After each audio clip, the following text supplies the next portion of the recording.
voici comment vous devez prier. Notre Père qui est aux cieux, que ton nom soit sanctifié, que ton règne vienne, que ta volonté soit faite sur la terre comme au ciel. Donne-nous aujourd'hui notre pain quotidien. Pardonne-nous nos offenses, comme nous aussi, nous pardonnons à ceux qui nous ont offensés. Ne nous induis pas en tentation, mais délivre-nous du malin, car c'est à toi qu'appartiennent dans tous les siècles le règne, la puissance et la gloire. Et que quelqu'un dise Amen. Quelqu'un peut dire Amen à Jésus? Amen. Merci Seigneur, que l'honneur te revienne pour ce temps de la prédication de la parole. Que cette parole lumière, esprit et vie ait une place maintenant dans notre cœur. Et au nom de Christ Jésus. Amen. Amen. Gloire à Dieu. Veuillez vous asseoir s'il vous plaît. Et j'aimerais vous inviter à prendre vos Bibles avec moi ce matin. Et voici le titre de mon message. Voilà, le peuple de Dieu aime prier, l'Église aime prier, partout dans le monde, les hommes, on aime prier. Mais on a oublié ce qu'on appelle les obstacles à l'exaucement de la prière. Quelqu'un peut dire avec moi, les obstacles à l'exaucement de nos prières. Les obstacles à l'exaucement de nos prières. Amen. Amen. Voici la référence biblique de notre message, aussi de notre enseignement en ce culte d'adoration et de louange. Ésaïe au chapitre 59, verset 2. Mais ce sont vos crimes qui mettent une séparation entre vous et votre Dieu. Ce sont vos péchés qui vous cachent sa face et l'empêchent de vous écouter. Nous l'avons vu lors de nos deux derniers enseignements sur la prière. Prier, c'est parler à Dieu. C'est lui parler. Comme un ami parle à un ami. Comme le disait Hyacinthe de Loyola, lui parler comme un enfant parle à son Père du ciel. Quand vous priez, dites notre Père. Ce dialogue avec notre Père peut prendre la forme d'une action de grâce, de louange, mais aussi de l'intercession et de la supplication. Cette dernière forme de prière, demander, intercéder,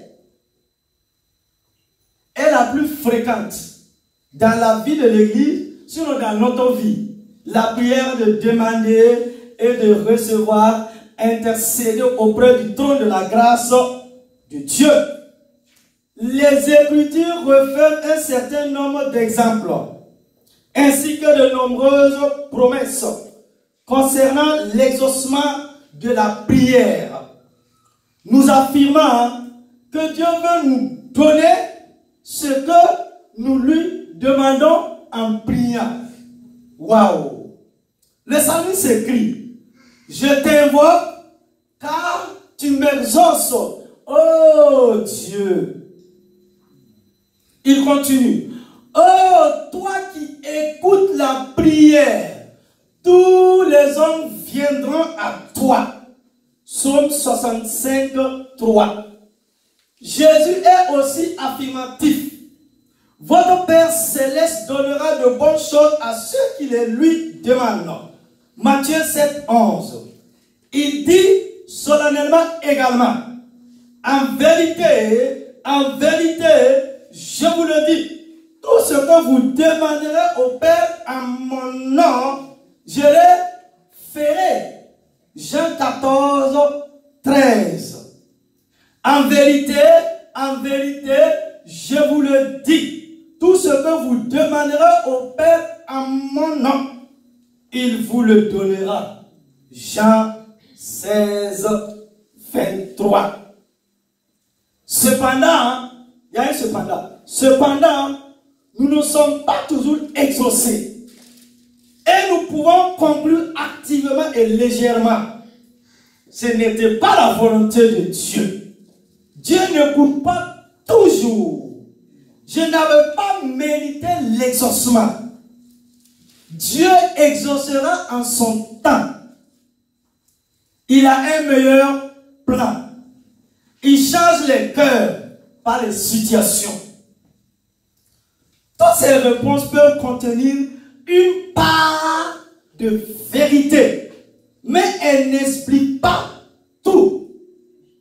Les Écritures enseignent qu'il existe des obstacles à l'exaucement de la prière. Le non-exaucement de nos prières et l'attente sont l'un des plus grands défis de la vie du chrétien. Nous sommes pourtant peu éveillés aux obstacles à l'exaucement de nos prières. Je veux ce matin revenir sur ces obstacles, sans dire pour autant à un frère, une sœur, que s'il n'a pas encore été exaucé, c'est forcément parce que sa situation correspond à l'un des 12 obstacles que nous allons voir ensemble. Dieu demeure toujours pleinement suffisant pour nous bénir.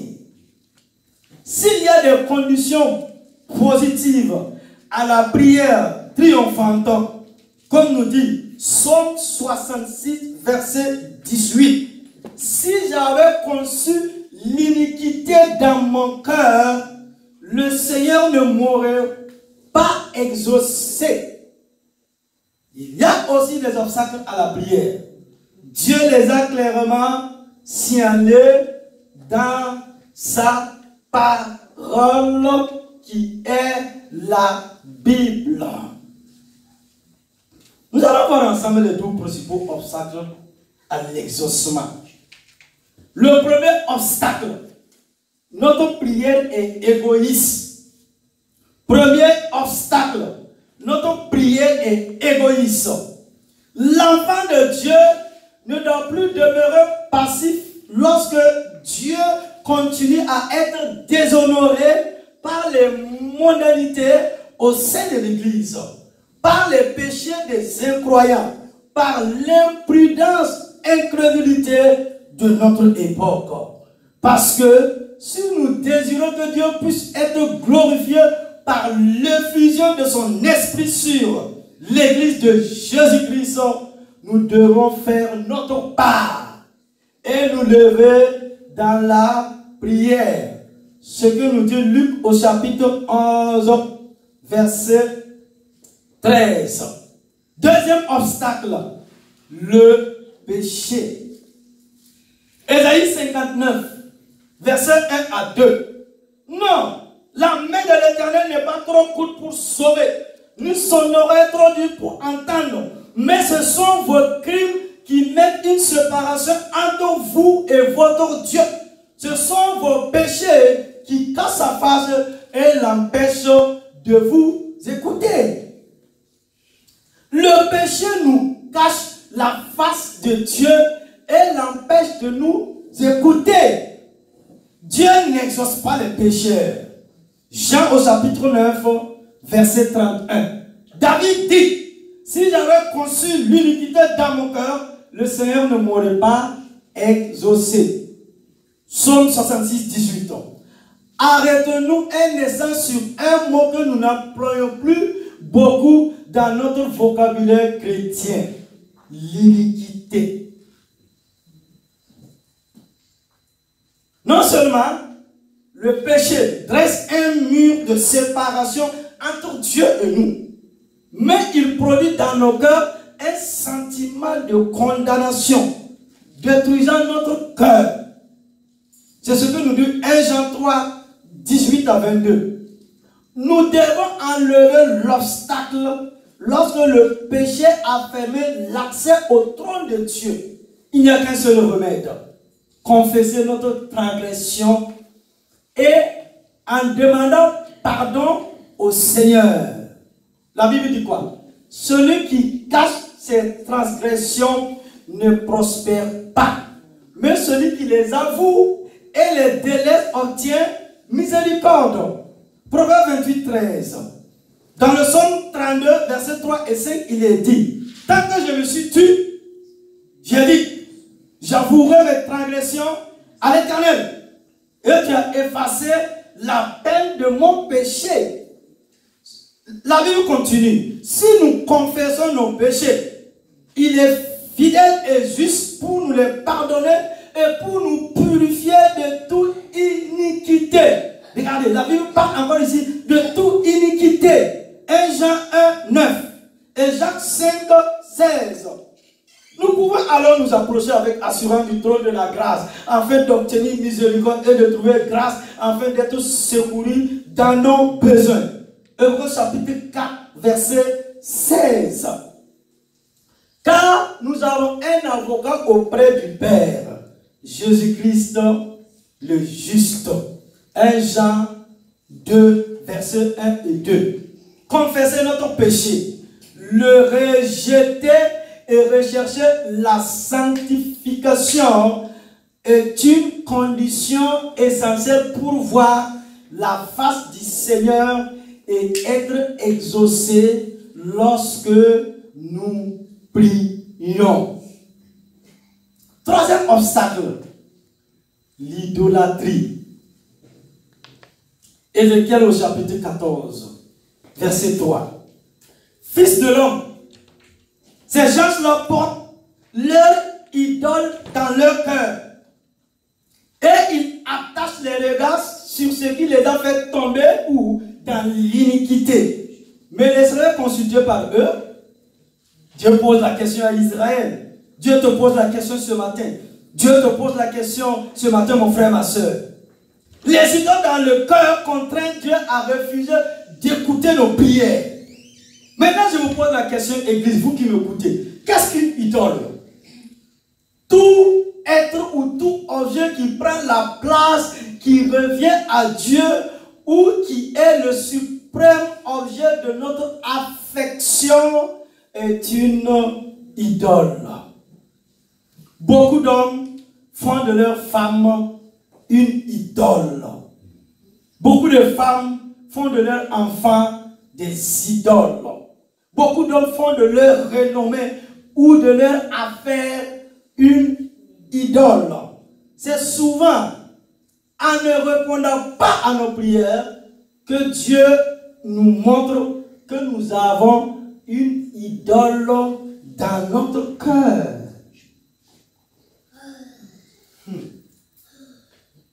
Quatrième obstacle, l'avarice. Proverbe au chapitre 21, verset 13.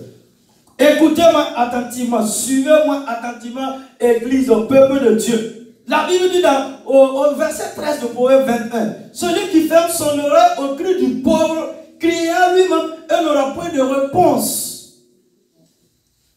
Il n'y a peut-être pas de plus grand obstacle à la prière que l'avarice.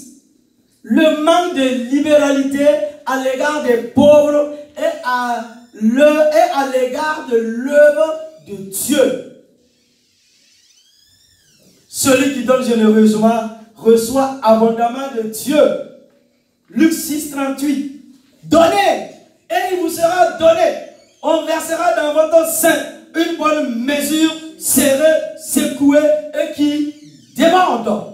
Car on vous mesurera avec la mesure dont vous vous serez servi. Waouh! Les plus merveilleuses affirmations concernant la prière triomphante. 1 Jean 3, 22.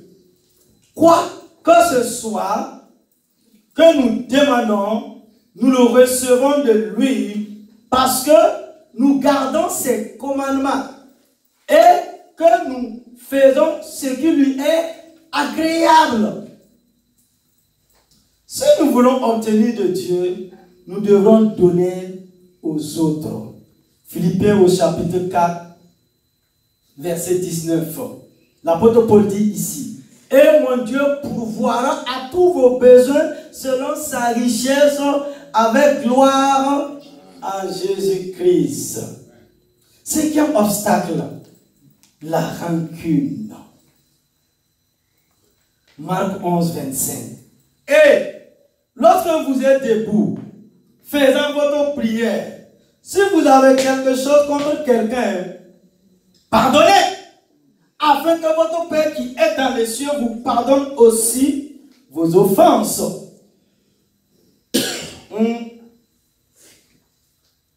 L'esprit de rancune est l'une des plus fréquents obstacles à la prière. La prière ne peut être exaucée que si nos péchés ont été préalablement pardonnés. Mais Dieu ne peut agir avec vous sur cette base si nous sommes mal disposés envers ceux qui nous ont fait du tort. S'il est des actes et des paroles que l'on peut pardonner facilement, il en est d'autres qui sont très difficiles à pardonner. Où pouvons-nous trouver la force de pardonner des actes destructeurs qui ont été posés contre vous et parfois contre vos vies?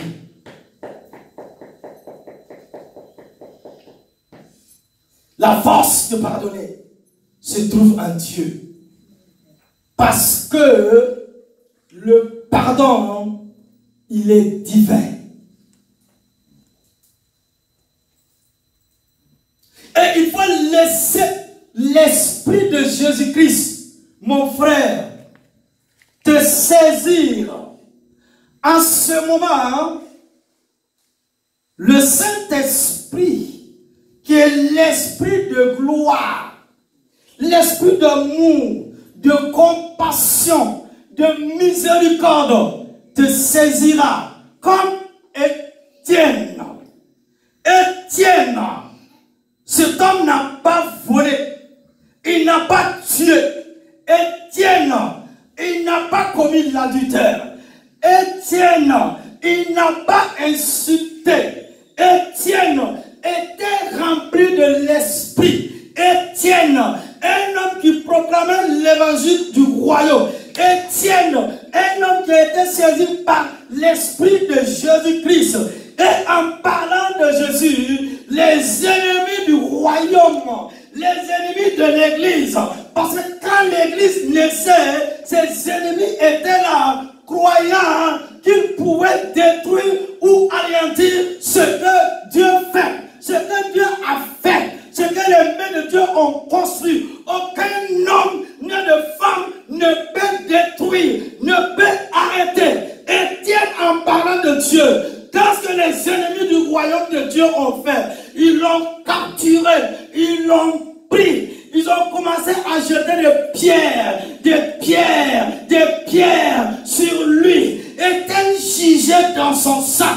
Étienne souffrait. En ce moment, son détasse était assis. Et il disait, je vais te vaincre avec ton Seigneur Jésus. Je vais te détruire. Et en ce moment, la Bible me dit, Étienne rempli de l'Esprit de Dieu, Étienne rempli de la réalité de Dieu, a regardé ces bourreaux, a regardé ces sommes-là, et il a dit à Dieu, je te prie de les pardonner, car ils ne savent pas ce qu'ils sont en train de faire. Paul de Tarse, Saul de Tarse et les autres ne savent pas que l'onction de Dieu, la gloire de Dieu, la main de Dieu, la paix de Dieu est sur ma vie. Dieu, tu es le Dieu d'amour, rempli de pardon, rempli de grâce, rempli de miséricorde. Dieu, je te prie de pardonner même la génération de leurs enfants. Ah, quelle force, quel amour de l'Esprit de Dieu. Et la Bible me dit, à ce moment, dans la gloire, Dieu s'est levé. L'Esprit de gloire s'est levé. Et ils ont accueilli Éteigne en plein de pardon, d'amour et de compassion dans la gloire éternelle.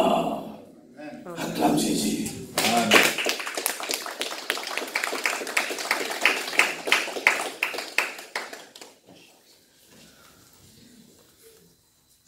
Dans de telles situations, nous devons chercher sans cesse sa présence, afin qu'il nous communique une capacité surnaturelle à pardonner.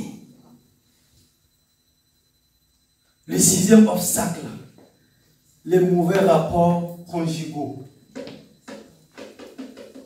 1 Pierre 3, 7. 1 Pierre 3, 7.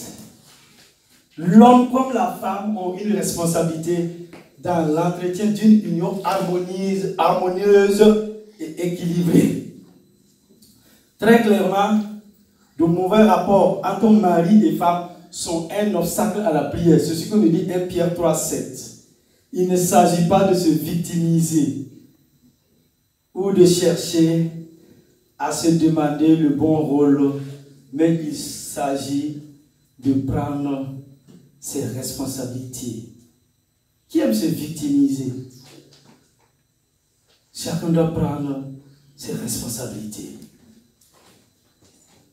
Si mari et femme cherchaient soigneusement la cause du non-exaucement de certaines de leurs prières, ils la trouveraient souvent dans leurs relations réciproques. Que tout homme ou femme, donc les prières paraissent ne recevoir aucune réponse, étale devant Dieu toute sa vie conjugale. Et lui demander de mettre le doigt sur tout ce qui déplaît à sa vue. Le septième obstacle à l'exaucement de nos prières.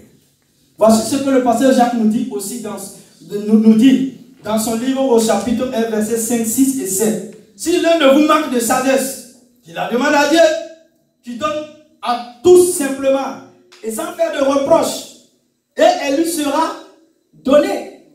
Mais qu'il la demande avec foi, sans douter. Car celui qui doute ressemble au vent de la mer que le vent soulève et agite de tous côtés. Qu'un tel homme ne s'imagine pas qu'il recevra quelque chose du Seigneur. Celui qui doute ne doit pas s'imaginer qu'il recevra quelque chose du Seigneur. La Bible dit quoi? C'est un homme ou une femme irrésolu, inconstant dans toutes ses voies. Alors que l'incrédulité, c'est le refus de croire. Le doute se caractérise par l'hésitation, l'inconstance, le manque de fermeté dans la foi. Haran ne douta point par incrédulité au sujet de la promesse de Dieu. Mais il fut fortifié par la foi, donnant gloire à Dieu et ayant la pleine conviction que ce qu'il promet, il peut aussi l'accomplir. Waouh! Jésus dit, ayez foi en Dieu. Je vous le dis en vérité, si quelqu'un dit à cette montagne, ôte-toi de là et jette-toi dans la mer, et s'il ne doute point en son cœur, mais croit que ce qu'il dit arrive, il le verra s'accomplir. C'est pourquoi je vous dis, tout ce que vous demanderez en priant, croyez que vous l'avez reçu et vous le verrez s'accomplir. Marc 11, 22. Cette foi est une ferme assurance, comme nous dit Hébreux au chapitre 11, versets 1 et 2. Nos prières peuvent être entravées par l'incrédulité. Dieu exige que nous croyons sa parole d'une façon absolue. La mettre en doute, c'est le faire menteur. Mettre la parole de Dieu en doute, c'est faire de Dieu un menteur. Lorsque nous allons à Dieu et que nous lui demandons une chose qu'il a positivement promise dans sa parole, nous devons nous attendre non pas à obtenir la moitié, mais à un exaucement parfait. Dieu ne fait jamais les choses en moitié. 8e obstacle, le manque de droiture. Hello. Et l'homme à qui l'Éternel n'impute pas d'iniquité. Waouh. Et dans l'esprit duquel il n'y a point de fraude. Somme 32:2. Si nous voulons que Dieu nous exauce, nous devons marcher dans la lumière, pratiquer la vérité. Dieu veut que la vérité soit au fond de nos cœurs. Non seulement nous devons être véridiques avec nous-mêmes, mais avec Dieu.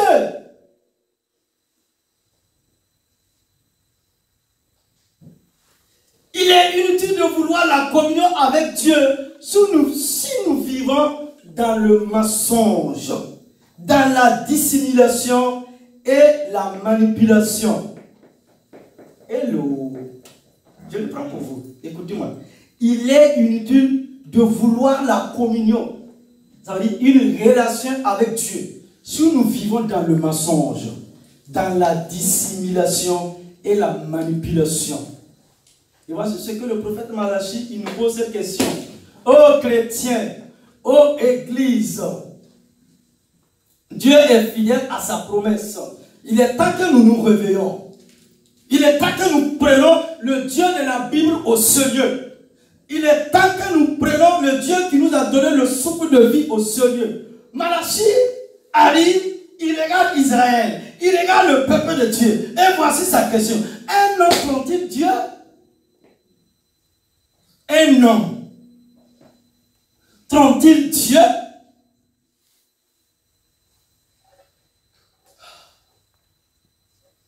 Neuvième. La désobéissance ou le refus de se soumettre. Waouh!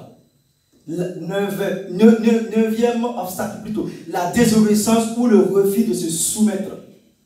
Jacques au chapitre 4, verset 17. La Bible dit quoi? Soumettez-vous donc à Dieu. Résistez au diable. Et il va faire quoi? Il va fuir loin de vous. Première condition. Soumets-toi à Dieu. Deuxièmement, Dieu dit quoi? Il faut résister.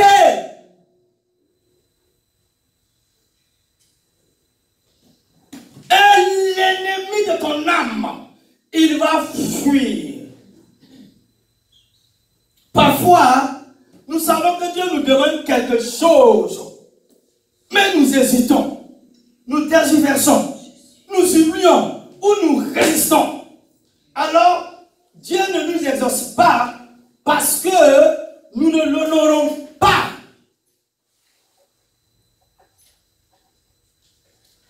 Quelqu'un honore Dieu et fait sa volonté, c'est celui-là qui exauce. Jean 9, 31. La parole dit encore, l'obéissance à Dieu vaut mieux que les sacrifices et l'observation de sa parole vaut mieux que la graisse des béliers. Regardez ici, le prophète continue. Il dit, et la désobéissance est aussi coupable que la divination, que l'idolâtrie.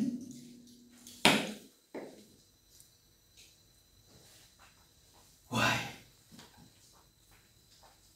Samuel est dur ici, hein, avec Israël, avec le peuple de Dieu. 1 Samuel au chapitre 15, verset 23. Il dit, car la rébellion est aussi coupable que la divination. Et la résistance, quand nous résistons aux choses de Dieu, c'est la résistance que l'idolâtrie et les thérapies.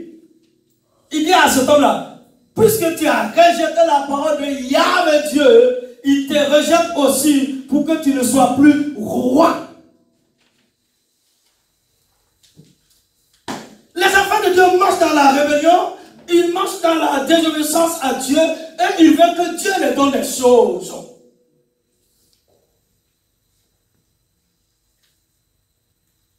L'onction de Dieu ne nous rend pas rebelles. Nous devons obéir. Saül, quand il a désobéi à Dieu, quand tu manques de respect, quand tu désobéis à Dieu, quand tu ne te soumets pas à Dieu, tu résistes. La Bible dit dans 1 Samuel 15, 23, c'est comme si tu allais faire l'idolâtrie. C'est comme si tu allais consulter. Waouh! En désobéissant à Dieu, un homme seul a désobéi à Dieu. Et regardez, toute sa génération a payé le prix. L'onction royale est partie. Saül.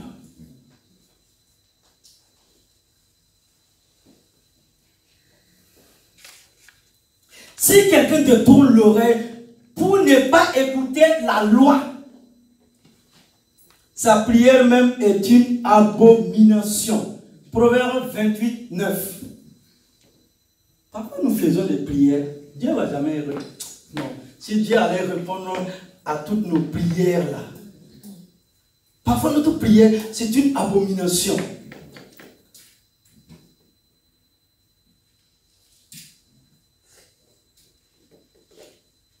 La prière doit changer notre vie. On ne peut pas prier beau, et puis il n'y a pas de changement. Je vais vous enseigner un jour la prière dans la nouvelle alliance.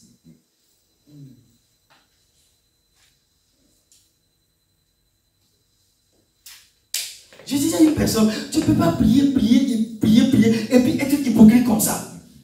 Je disais avec un jour et il a dit, hypocrite que vous êtes. C'est quel Dieu qui va écouter cette prière? Le monde évangélique, ils ont oublié, non, on croit pouvoir manipuler Dieu. Personne ne peut manipuler Dieu. Dieu est Dieu, il restera Dieu. On veut amener Dieu à marcher comme nous voulons. Tu as déjà vu ça où?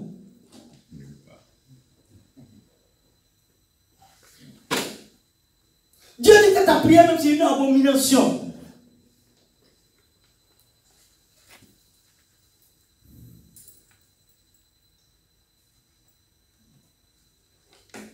Si nous voulons que Dieu nous écoute lorsque nous prions, il faut aussi l'écouter lorsqu'il nous donne ses instructions.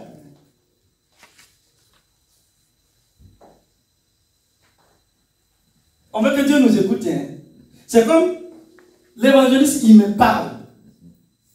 Je dois l'écouter. Et quand je veux parler en retour, il va m'écouter.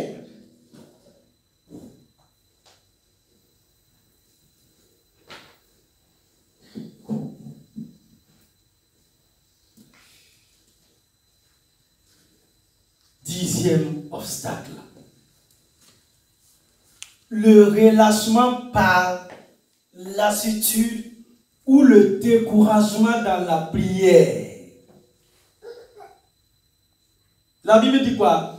Il faut prier sans se relâcher. Lorsque malgré nos demandes réitérées, nous ne voyons pas venir l'exaucement, il ne faut pas se relâcher. Dit Jésus, dans Luc 18, 1, Jésus leur adressait une parabole pour montrer qu'il faut toujours prier et ne pas se relâcher. C'est la prière avec la foi et la persévérance, en sorte que vous ne vous relâchez point, mais que vous imitez ceux qui par la foi et la persévérance héritent des promesses. C'est Hébreux chapitre 6 verset 12. Ainsi, vous ne vous relâchez pas, mais vous imitez ceux qui par la foi et la patience reçoivent l'héritage promis. J'ai prié une fois, j'ai prié deux fois, Dieu ne m'a pas exaucé, je ne comprends même pas Dieu. Et mon ami, Ta petite tête là peut comprendre Dieu. Il y a des parents, même quand nous parlons là, en nous regardant nous-mêmes, on doit avoir honte. Comment tu peux comprendre ce glorieux? Là, non, ce Dieu glorieux là. Regardez la terre qu'il a créée. Regardez comment les choses tournent. L'homme s'est levé, il est allé à la lune, il est en train de faire des choses. Le mystère, il cherche Dieu. Dieu est l'ensemble des hommes est fini. Il est dans l'infini. De moins l'infini à plus l'infini. Dis-moi, mon frère. Dis-moi. L'eau. Le créateur de l'eau. C'est qui? Quand tu regardes l'eau. Non.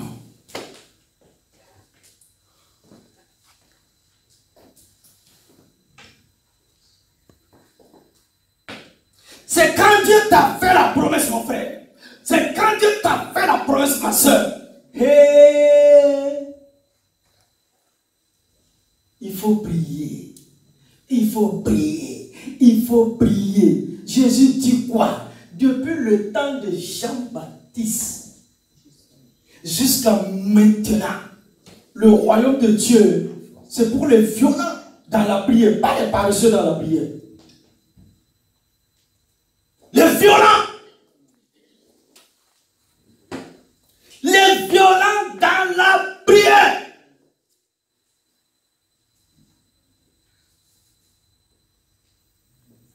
La Bible dit quoi? C'est ainsi qu'Abraham, ayant persévéré, obtient ce qui lui avait été promis.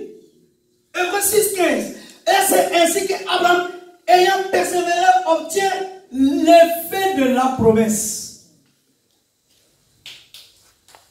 L'apôtre Paul, l'apôtre de tous les temps, exhorte à persévérer dans la prière. Dit veiller avec action de grâce. Il dit quoi? Persévérer dans la prière, veillez-y avec une attitude de reconnaissance à Dieu. Colossiens au chapitre 4, verset 2. Voici la vraie prière, la prière triomphante, la prière qui touche le cœur de Dieu. Nous voulons vivre des temps nouveaux. Comme ces hommes du 19e, du 20e siècle qui ont manifesté l'onction, la gloire de Dieu. C'était des hommes qui gênaient, c'était des hommes qui priaient, c'était des hommes qui étaient enracinés dans l'écriture, en rappelant à Dieu sa parole. Les William Seymour et les autres, les T.R. Osborne en leur génération, c'est des hommes et des femmes qui ont prié chez nous, qui ont parlé à Dieu, qui ont intercédé des heures et des heures de prière, des temps de prière, 21 jours de prière, 40 jours de prière, dans la présence de Dieu, demandant à Dieu, implorant à Dieu, d'étendre sa main, de libérer, de délivrer. Et Dieu a envoyé le feu de son esprit. Et quand il parlait, les paralytiques se levaient, les sourds entendaient, les aveugles voyaient. Le miracle, la réalité de Dieu est là. Tu veux l'onction, tu veux la révélation, tu veux manifester la puissance de Dieu, tu veux être une femme de feu, tu veux être un homme de feu, Dieu t'appelle à la prière. Comme les Daniel là, quand ils ont vu la prophétie de Dieu sur Israël, ils ont dit, le temps est venu où Nebuchadnezzar va tomber. Dieu a fait la promesse à Israël. Qu'est-ce qu'ils ont fait? Prier, prier. Daniel, 3 fois par jour. Daniel, quand il était âgé, il avait plus de 80 ans, il faisait des jeûnes et des prières. Et dans le royaume, à Babylone là-bas, dans un pays étranger, avec un esprit supérieur, l'esprit de Dieu. Daniel n'était pas paresseux dans la prière, mais malgré son âge avancé, il était persévérant. Il voulait saisir la promesse. Il voulait vivre le miracle de Dieu. Il était fatigué de la médiocrité, de traîner les choses, année après année, de voir les choses changer. Ils sont allés devant celui-là qui a fait la promesse, confesser le péché, les péchés d'Israël, de leurs enfants, les péchés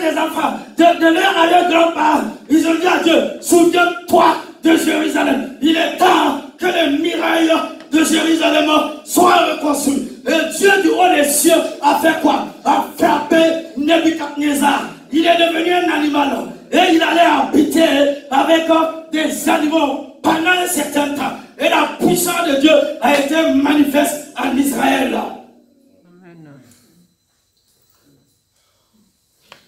On va prier. Dis à quelqu'un, on va prier. On va prier.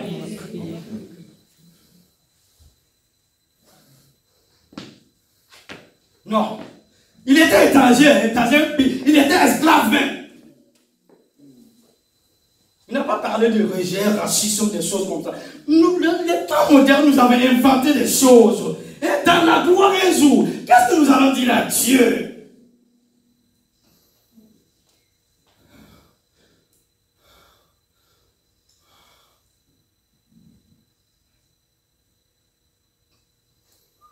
Jésus dit, si nous ne faisons pas attention, les voleurs, les prostituées vont nous avancer dans le royaume de Dieu. Parce que le peuple de Dieu, ceux qui est devenu saisi la vérité est devenu hypocrite,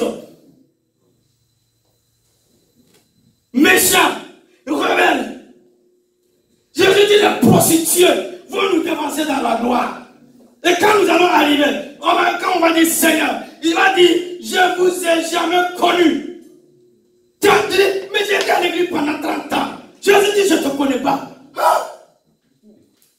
Il dit, allez de moi, vous qui commettez l'iniquité.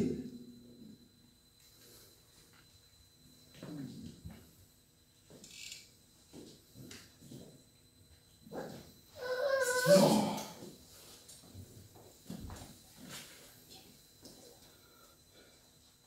Nous serons hélas souvent au découragement lorsque l'exaucement se fait entendre. Nous manquons de persévérance. Oh, nous avons besoin de persévérance afin qu'après avoir accompli la volonté de Dieu, nous obtenons ce que nous a promis.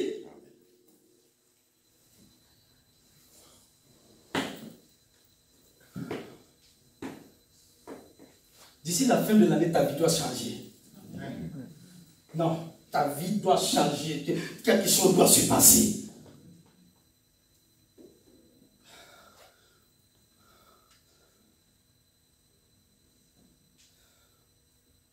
La négligence. Regardez comment nous négligeons même les vœux de Dieu. 11e obstacle. En fait, nous faisons les choses de Dieu avec négligence.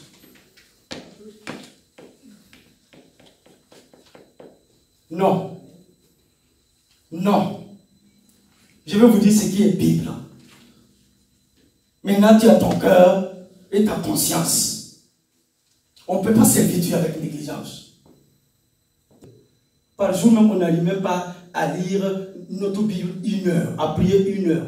On court pour les choses du monde qui vont rester sur cette terre des hommes. Et parfois même, on n'a pas un jour pour Dieu.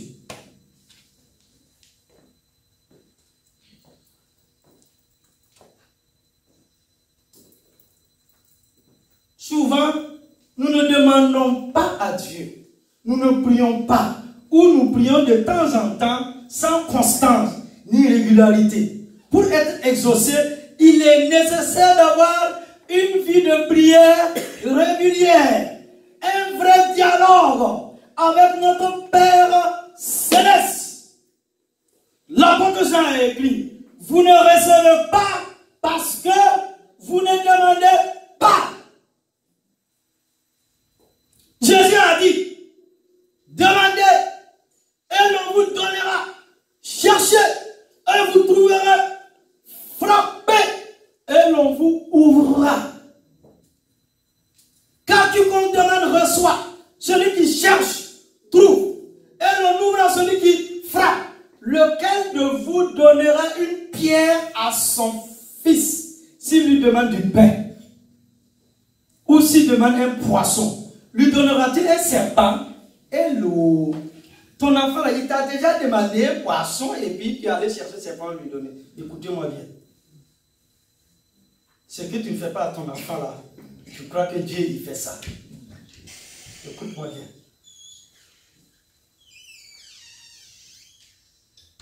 Jésus dit, si donc, méchants, comme vous l'êtes, vous savez donner de bonnes choses à vos enfants, à combien plus forte raison votre Père qui est dans les cieux donnera-t-il de bonnes choses à ceux qui les demandent.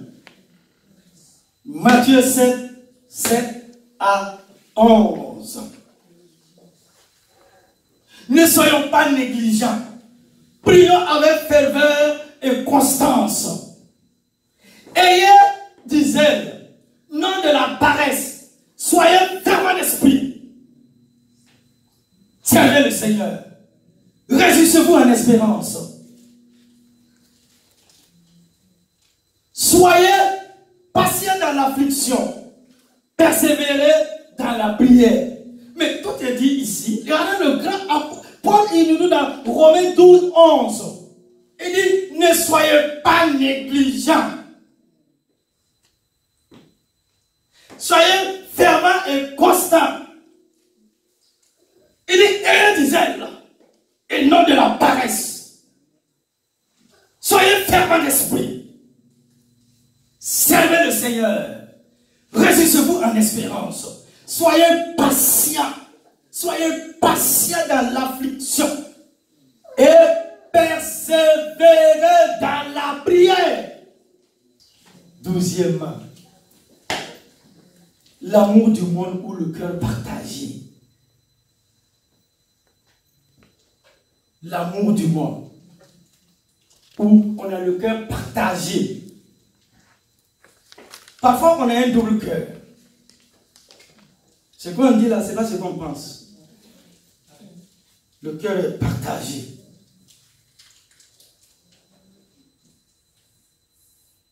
On s'imagine, on fait les choses à l'avance dans notre tête.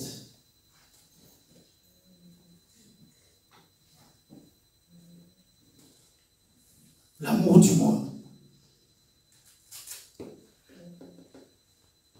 Nous ne sommes pas suffisamment conscients de la façon dont Dieu regarde notre comportement à l'égard de la mentalité, des modes et des plaisirs du monde. Or, ce qu'il pense est très clairement exprimé dans la parole. L'amour du monde est illimité contre Dieu. Celui qui aime le monde se rend ennemi de Dieu. Jacques au chapitre 4, verset 1 à 3. C'est comparé à de l'adultère à l'encontre de Dieu. Waouh!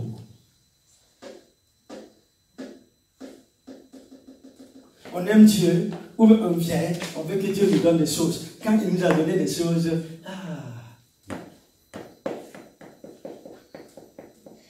c'est ça l'évangélisme. C'est ça. Dieu nous donne des choses et puis après, on ne les voit plus. l'Éternel dit par son prophète, leur cœur est partagé. Ils vont en subir la peine. Osée chapitre 10, verset 2. Jésus aussi nous avertit, nul ne peut servir de maître. Vous ne pouvez servir Dieu et maman. Maman, c'est les richesses. En fait, l'apôtre Jean écrit qu'il y a incompatibilité entre le fait d'aimer le monde et d'aimer notre Père céleste. N'aimez pas le monde, ni les choses qui sont dans le monde. Si quelqu'un aime le monde, l'amour du Père n'est pas en lui. Car tout ce qui est dans le monde, la convoitise de la chair, la convoitise des yeux et l'orgueil de la vie ne vient point du Père, mais vient du monde. Et le monde passe, et sa convoitise aussi. Mais celui qui fait la volonté de Dieu demeure éternellement. 1 Jean au chapitre 2, versets 15 et 17. Il y a certainement beaucoup d'autres obstacles à l'exaucement de nos prières. Mais ce sont là les principaux. Mon frère, ma soeur, ne nous sentons pas condamnés par ce qui vient d'être exposé des choses, mais réagissons et venons avec confiance vers le Seigneur. Lui, confessant nos péchés et nos manquements et comptons sur sa grâce pour nous pardonner et sur sa force pour nous relever. Si notre cœur est droit, Dieu nous montrera certainement ce qui fait obstacle à son exaucement.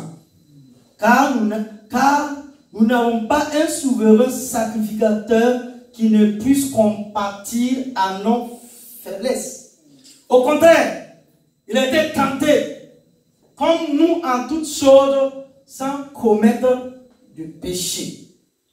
Approchons-nous donc avec assurance du trône de la grâce de Dieu, afin d'obtenir miséricorde et de trouver grâce pour être secourus dans nos besoins. Faisons connaître nos besoins à Dieu par des prières et des supplications avec des actions de grâce. Ce que nous dit la Bible dans Hébreux au chapitre 4, versets 14 à 16. Et pour conclure, peuple de Dieu, Église, vous qui nous écoutez, pour la prière, comme pour tous les autres aspects de nos vies et de notre relation avec Dieu, nous devons faire preuve d'équilibre et de sagesse. Il n'est pas trop tard aujourd'hui pour que Dieu réponde à une prière que nous lui avons adressée depuis des années. Mettons sa parole en pratique. Mettez en pratique la parole et ne vous bornez pas à l'écouter en vous trompant vous-même. Pas de faux raisonnement. Jacques au chapitre 1, verset 22. De son côté, lui, notre Dieu, demeure fidèle pour ne pas retenir nos égarements si nous lui demandons pardon.